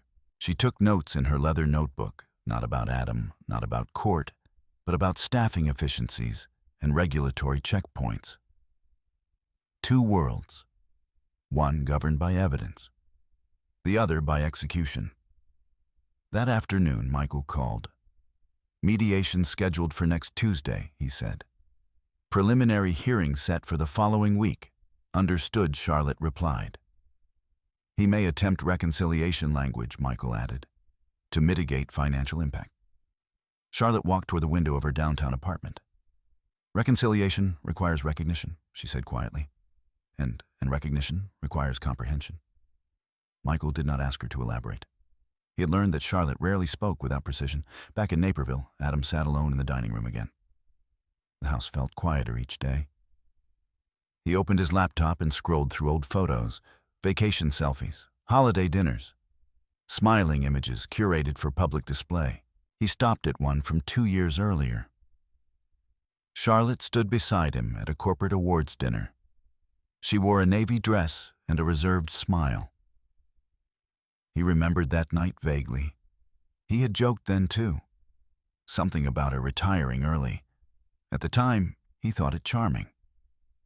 Now the memory unsettled him. His phone buzzed. Madison again. What's happening? My account is frozen. Adam closed his eyes. I told you, he muttered aloud, though she could not hear him. He typed back temporary issue. I'll resolve it. But even as he wrote the message, he knew resolution would not come through persuasion. It would come through court. Tuesday arrived with clinical punctuality. Mediation took place in a neutral downtown office suite. Charlotte entered first, accompanied by Michael. Adam arrived minutes later with his counsel. For a moment they stood facing each other. No raised voices, no theatrical confrontation. Adam searched her face for softness. He found composure instead. You didn't have to do this, he said quietly. Charlotte regarded him evenly. I did, she replied. Inside the mediation room, the discussion unfolded in controlled language. Financial transparency, asset division, intent versus impact. Adam's attorney leaned into mitigation. My client acknowledges inappropriate humor, he said. But there was no malicious intent. Michael responded calmly. Intent is evaluated through sustained conduct. We have documented financial concealment and public disparagement. Adam shifted in his seat. It wasn't concealment, he insisted. It was consulting. Michael slid a page across the table. Consulting without contracts, without disclosure, without spousal awareness. Silence followed. Charlotte remained still.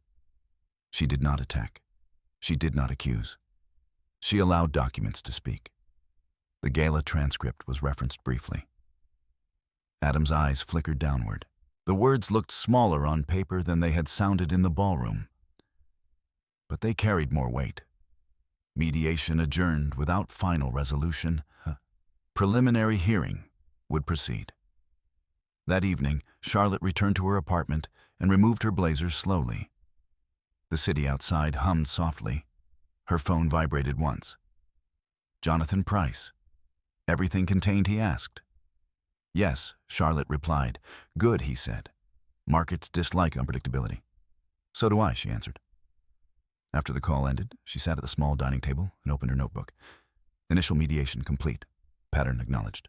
No resolution. She paused, then added, Control is no longer volume-based.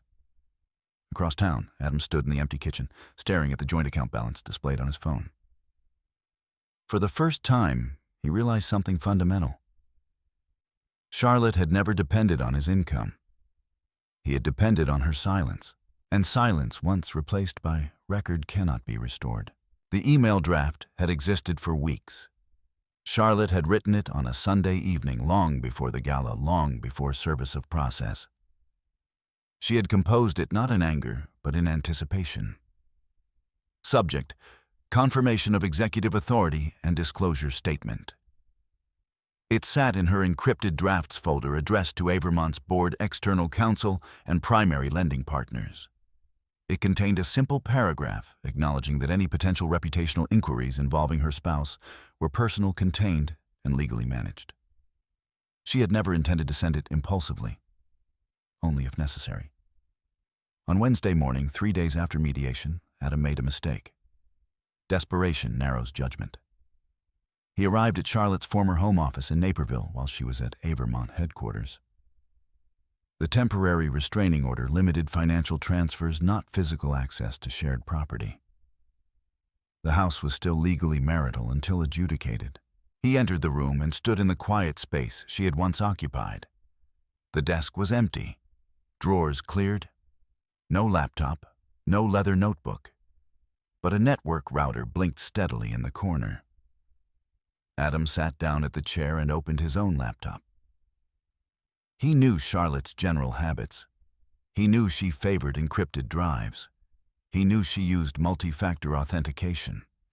He did not know that attempting access would leave a digital trace. He opened the shared home Wi-Fi administrator panel and searched for connected devices. One unfamiliar device identifier appeared intermittently over the past week. He attempted to access it. Denied. He tried again. Denied. Frustration clouded caution. He reset the router, assuming it might disrupt whatever connection she'd maintained remotely. He did not understand that Avermont's IT department had layered security protocols independent of household infrastructure. Within minutes of his attempted access, Rebecca Lawson received an automated alert. Unrecognized IP interference attempt, residential origin. Rebecca called Charlotte immediately. "Did you authorize any system access from your Naperville address?" she asked. "No," Charlotte replied calmly. There were 3 failed attempts to penetrate secure login channels. IT flagged it. Charlotte closed her eyes briefly. "Preserve logs," she said. "Already done." Rebecca hesitated. "Was that him?" "Yes," Charlotte answered. At 1:30 p.m., Michael Grant received forwarded documentation from Avermont's compliance team. Digital intrusion attempt, timestamps, IP match. He called Charlotte. "This escalates things," he said. "Legally," she asked. "Yes. Attempted unauthorized access to corporate systems may violate federal statutes." Charlotte remained quiet. She had not anticipated that Adam would cross from financial concealment into digital interference. But she did not express surprise. "Document it," she said. "It's documented," Michael replied. "Then we include it." Meanwhile, Adam sat back in the empty office chair, staring at the router as if it had betrayed him. His phone buzzed. His attorney. "What did you do?" the attorney asked, without greeting. "What do you mean you attempted to access corporate systems tied to Avermont?" Adam froze. How would they even know? "Because these systems log intrusion attempts." Adam exhaled sharply. "I was just checking something." "You cannot check secure corporate networks," his attorney replied. "This complicates mediation significantly." Adam felt something unfamiliar tightening around him. Loss of narrative control. At Avermont headquarters, Charlotte convened a brief meeting with Rebecca and Daniel. It confirmed the intrusion source, Rebecca said. Residential IP associated with Naperville property. Daniel frowned. "That's risky behavior." Charlotte nodded once. "File preservation notice," she said, "and prepare a compliance memorandum in case regulators inquire." Rebecca studied her. "You're handling this remarkably calmly." Charlotte met her gaze. "Escalation clarifies trajectory," she said. Daniel exchanged a glance with Rebecca. The board was informed within the hour. Not dramatically, not with alarm, simply with record. That evening, Charlotte returned to her downtown apartment and opened the email draft she had written weeks earlier. She reread the language. Measured, transparent. No accusation, just containment. She added one additional sentence. Recent unauthorized access attempts to corporate systems have been logged and preserved. Appropriate legal channels are addressing the matter.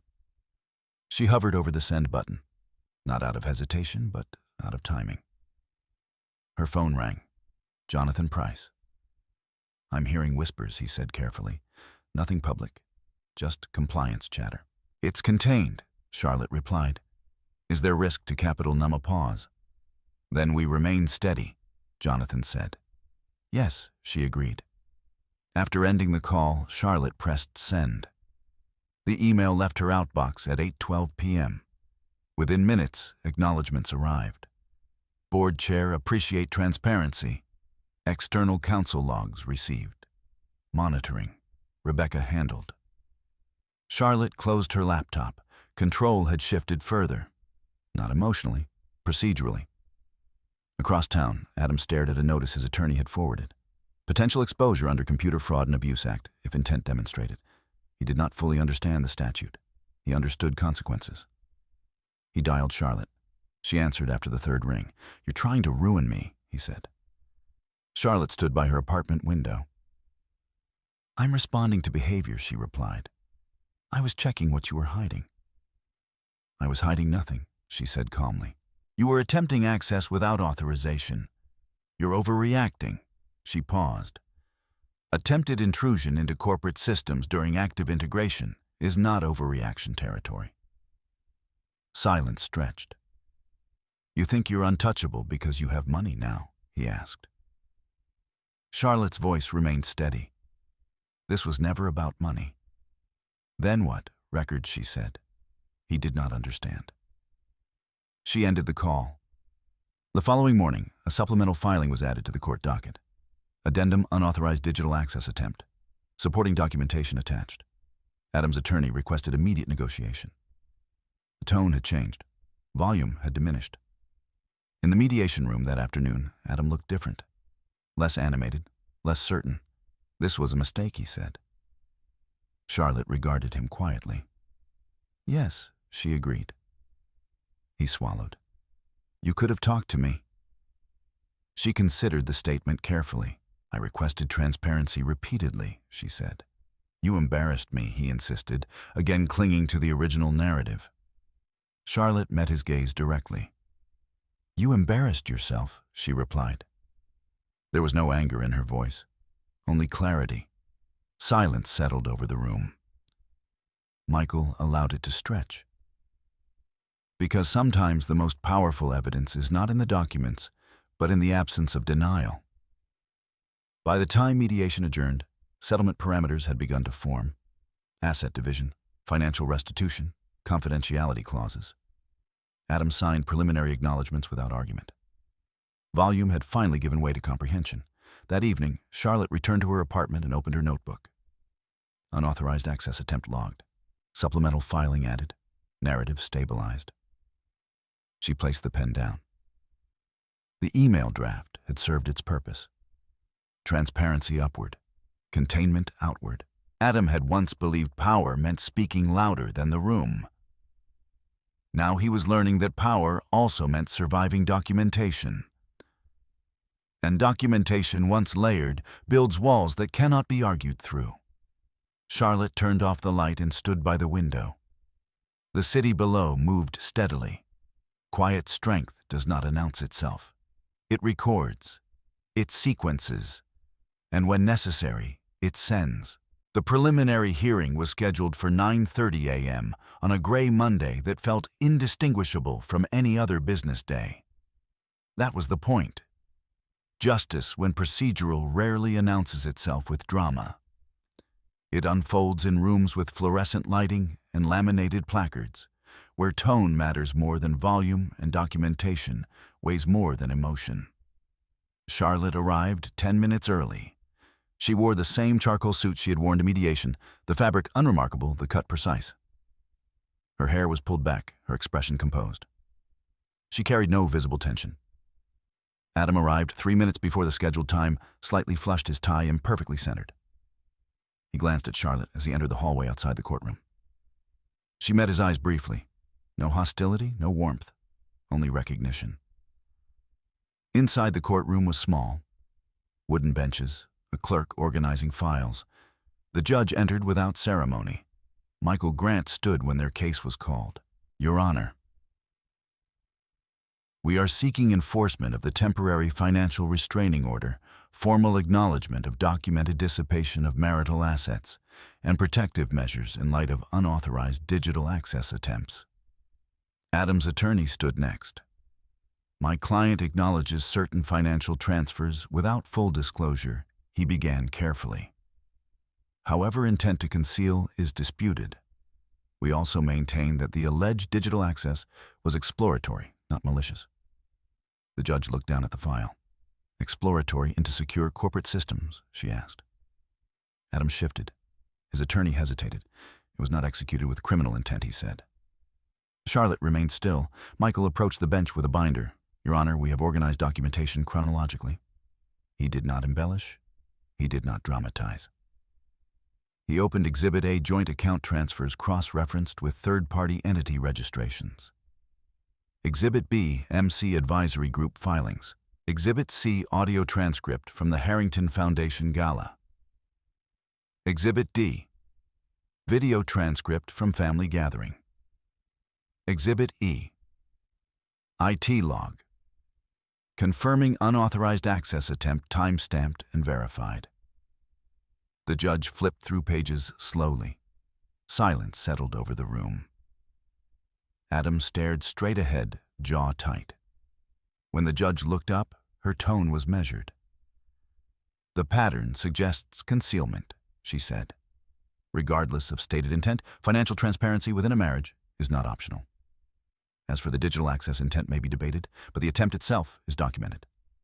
She turned slightly toward Adam. Mr. Miller, this court values clarity. Your actions demonstrate a concerning disregard for it. Adam opened his mouth. It was a joke, he said weakly. The judge paused. A joke, she repeated, glancing at the gala transcript. Does not nullify impact. She returned her gaze to the file. The temporary financial restraining order remains in full effect. Asset division proceedings will continue. Additionally, any further unauthorized digital activity will be referred for independent review. The gavel tapped lightly, not loud, final. Outside the courtroom, Adam spoke first. You really went through with all of it, he said. Charlotte looked at him steadily. Yes. He shook his head. You could have handled this privately. I did, she said. He frowned. This isn't private. It is procedural, she replied. There was a difference. He struggled to articulate something, an apology perhaps, or a justification. But neither arrived fully formed. Instead, he said, You're destroying everything. Charlotte regarded him without anger. Documentation reflects behavior, she said. It does not create it. Michael touched her arm lightly. We're done for today, he said.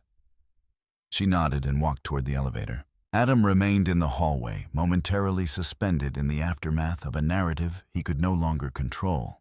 At Overmont, the board had been informed that morning that Charlotte would be absent for a court appearance. No one asked for details. Her performance since closing had rendered personal inquiry unnecessary. When she entered the executive floor at 1:15 p.m., Daniel was reviewing integration charts. All stable, he asked. Yes, Charlotte replied. Rebecca approached with a folder. Regulatory acknowledgement received, she said. No reputational flags triggered. Charlotte accepted the document. Thank you. Rebecca studied her for a moment. How did it go? Enforced Charlotte said simply. Rebecca nodded. Good. No congratulations, no sympathy, just continuity.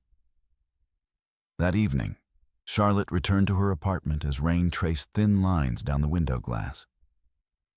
She removed her blazer and placed it neatly over the back of a chair. Her phone buzzed once. A message from Lily. I heard about the hearing. I'm sorry. Charlotte read it twice before replying. You don't need to apologize.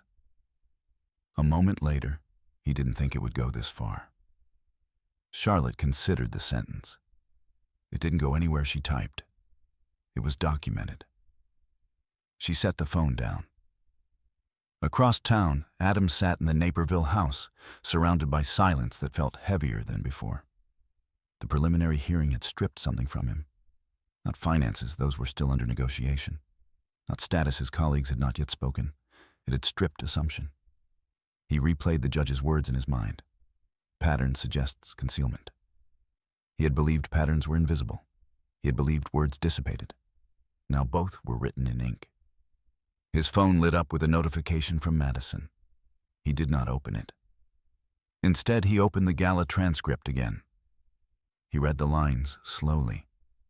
She's basically retired at 38. Useless. On paper, the words looked smaller, but they felt heavier. He closed the document and stared at the darkened screen. For the first time, Adam felt something close to recognition. Not of guilt, not fully, but of consequence. At 10:00 p.m., Charlotte opened her leather notebook and wrote, "Preliminary hearing enforced TRO, pattern recognized by court." She paused, then added, "Volume ineffective against record." She closed the notebook and walked to the window. The rain had stopped. The city lights reflected sharply now, unobstructed. Justice, when quiet, does not humiliate. It does not mock. It does not retaliate. It acknowledges. Adam had once used a microphone to reduce her. Now a judge had used documentation to recalibrate him.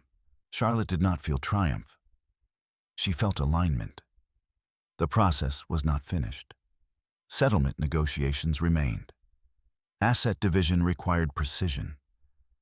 But the narrative had shifted irreversibly, not because she spoke louder, because she recorded longer. And in a system governed by record longevity, wins. The final settlement conference was scheduled for a Thursday afternoon that carried no symbolic weight. There would be no dramatic verdict, no courtroom spectacle, only signatures, numbers, and a quiet redistribution of structure. Charlotte arrived first. She preferred rooms before they filled. The conference suite overlooked the Chicago River, the glass walls diffusing winter light into soft gray tones. A long table dominated the center, already arranged with labeled folders and bottled water placed at symmetrical intervals. Michael Grant entered moments later, carrying 2 binders. "Draft settlement reflects revised asset valuation," he said. "Your equity in Avermont remains fully separate. Joint property division aligned with court's preliminary guidance." Charlotte nodded. "Confidentiality clause?" she asked. Mutual, Michael replied. "No public disparagement from either party. No media statements." She considered that for a moment. "I don't intend to speak publicly," she said. "I know," Michael answered. "But it protects you as well." At 2:05 p.m., Adam entered with his attorney. He looked different than he had weeks earlier. Less animated, less certain. His movements were deliberate now, as if measured. He glanced at Charlotte briefly before taking his seat. No greeting. The mediator began without flourish. "We're here to finalize terms," she said. "Financial division, property allocation, spousal obligations, and mutual conduct provisions." Michael opened the first binder. "Charlotte Ramirez seeks equitable distribution consistent with documented contributions and financial transparency." Adam's attorney adjusted his glasses. "My client agrees to revise terms." It was the first time Adam had used that word, agrees without resistance. The mediator reviewed figures. The Naperville house would be sold. Proceeds divided according to court-adjusted percentages. Joint accounts formally separated. No further transfers permitted outside structured settlement. MC Advisory and related entities were excluded from marital reimbursement. Adam had signed acknowledgement of concealed transfers without explicit admission of intent. Language had been negotiated carefully. Charlotte did not push for humiliation. She pushed for finality.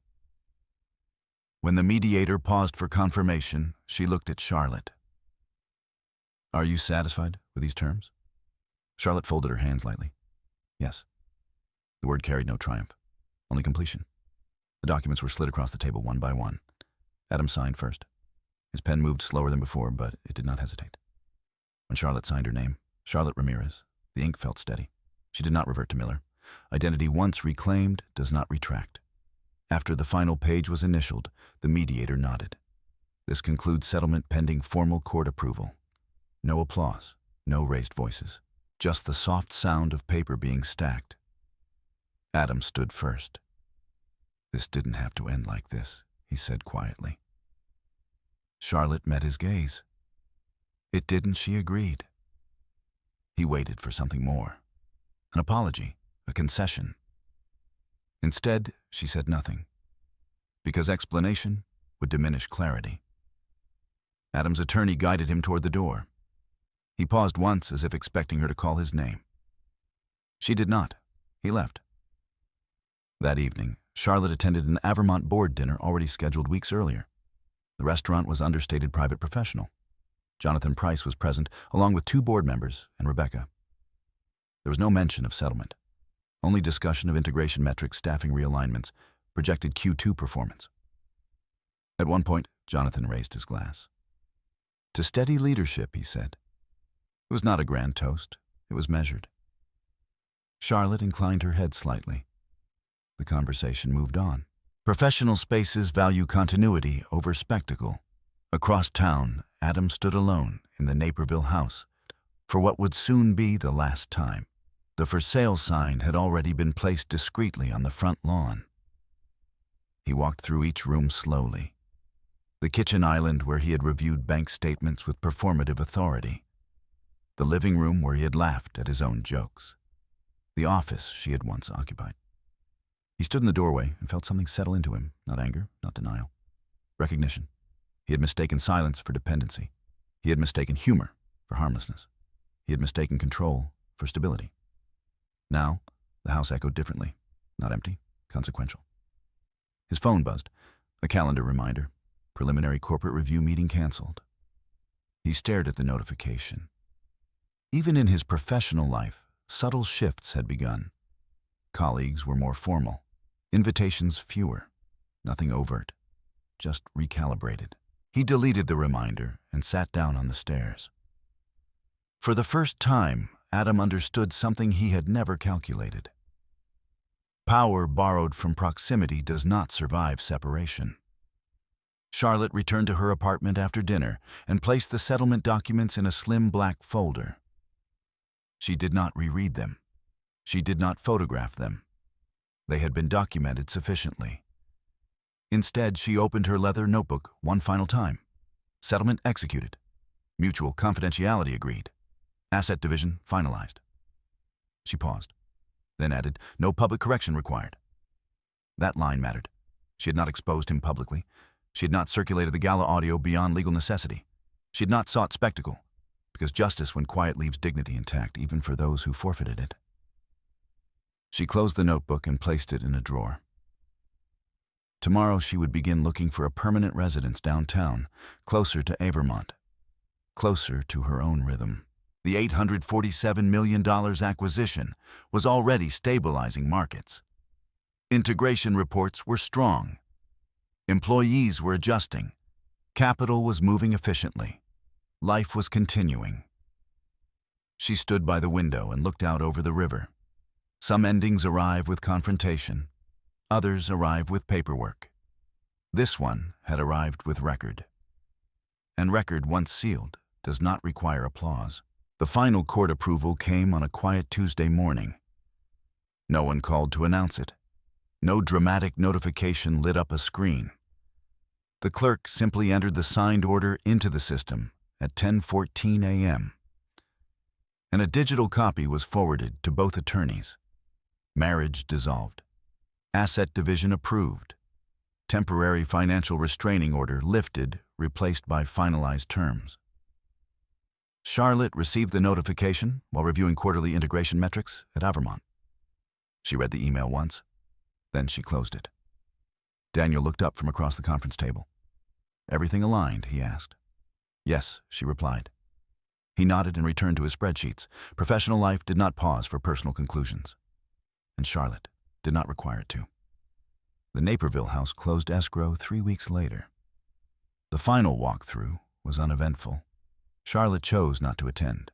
She had no need to revisit the kitchen island, the chandeliered dining room, the office that once held both spreadsheets and silence. Instead, she signed the final property documents electronically from her downtown apartment. A bank confirmation followed. Funds transferred. Separation complete. Across town, Adam stood in the empty living room one last time before handing over the keys. The realtor thanked him politely. He nodded.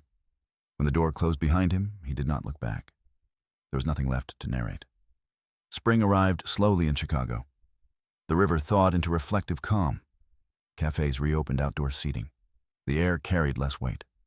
Charlotte signed a lease for a permanent residence, a modern condo overlooking the water, minimal and bright.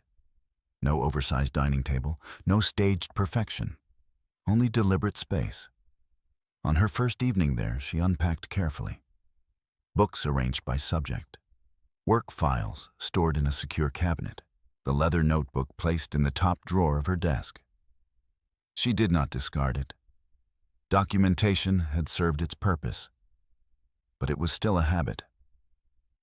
At Avermont, the integration was ahead of projections. The oncology division announced promising early-stage trial results. Investor confidence strengthened. Jonathan Price requested a meeting to discuss expanded lending facilities. During that meeting, he said quietly, "Your leadership through transition has been instructive." Charlotte inclined her head. "Stability attracts stability," she replied. He smiled faintly. "I believe that's true." There was no reference to the gala, no mention of Adam, only acknowledgement of competence. Adam's professional life adjusted more subtly. No formal sanctions, no public scandal. But something had shifted. Colleagues who once laughed loudly at his jokes now laughed less readily. Networking invitations arrived with longer intervals. One potential development deal stalled indefinitely after a background review flagged ongoing personal litigation, even though the case had concluded. Reputation does not collapse dramatically. It recalibrates quietly. One evening, Adam found himself at a smaller industry mixer. No grand ballroom, no foundation gala, just a modest rooftop gathering. He stood with a drink in hand, listening rather than speaking. When someone mentioned their spouse's career, Adam did not joke. He nodded thoughtfully instead. Patterns once confronted alter speech. Months passed. Charlotte did not return to the Harrington Foundation Gala circuit that year. Instead, she accepted a quiet invitation to speak at a women's leadership forum hosted by a regional business council. The audience was modest entrepreneurs, mid-level executives, law students. No chandeliers, no televised broadcast. She stood at the podium in a simple navy dress. Her voice was measured. She spoke not about divorce, not about humiliation, not about $847 million. She spoke about governance, about documentation, about the difference between noise and authority. Leadership, she said calmly, is often confused with visibility, but sustainable authority is built on consistency. She paused briefly. And consistency is built on record. The audience listened. No applause interrupted her, only thoughtful silence. Afterward, a young woman approached her. "How do you stay composed when someone undermines you publicly?" she asked. Charlotte considered the question. "You don't respond to volume with volume," she said. "You respond with sequence." The woman nodded slowly, absorbing it. One late afternoon, months after the divorce was finalized, Charlotte found herself walking along the river path near her building. The air was cool sunlight filtering between skyscrapers. She passed a wedding party taking photographs. Laughter drifted lightly through the air. She did not feel bitterness. She did not feel regret. She felt clarity. Across the city, Adam sat alone at a cafe reviewing project proposals. He paused occasionally, staring at numbers that once felt simple. He no longer narrated his life to an audience. He reviewed it internally. Recognition once forced does not disappear. It lingers. That evening, Charlotte returned home and stood by the window overlooking the river. The skyline reflected in the glass, steady, architectural, unembellished. Her phone vibrated softly. A text from Lily. "I hope you're doing well." Charlotte typed back, "I am." A moment later, "He's quieter now." Charlotte read the message. She did not respond immediately. Finally, she wrote, "Growth is often quiet." She set the phone down. She did not monitor Adam's path. She did not require confirmation of his transformation. Her responsibility had never been to reform him, only to remove herself from the pattern. On her desk, the leather notebook remained closed. No new entries. Documentation complete. Justice had not humiliated. It had recalibrated.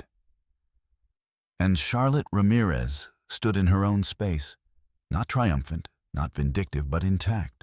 The truth rarely announces itself with spectacle. It gathers in small details, in saved receipts, in archived audio, in lines printed quietly in court files. Charlotte never shouted. She never staged revenge. She did not dismantle Adam publicly. She simply allowed record to meet process. And when it did, the outcome was not explosive, it was inevitable. There is a difference between winning and walking away whole. She chose the latter. If this story resonated with you, take a moment to reflect on where you're watching from and what time it is in your part of the world. Stories travel quietly too. And if you value narratives where dignity outlasts noise, consider subscribing. Not for spectacle, but for stories where justice unfolds, the way it often does in real life, slowly, precisely, and without apology.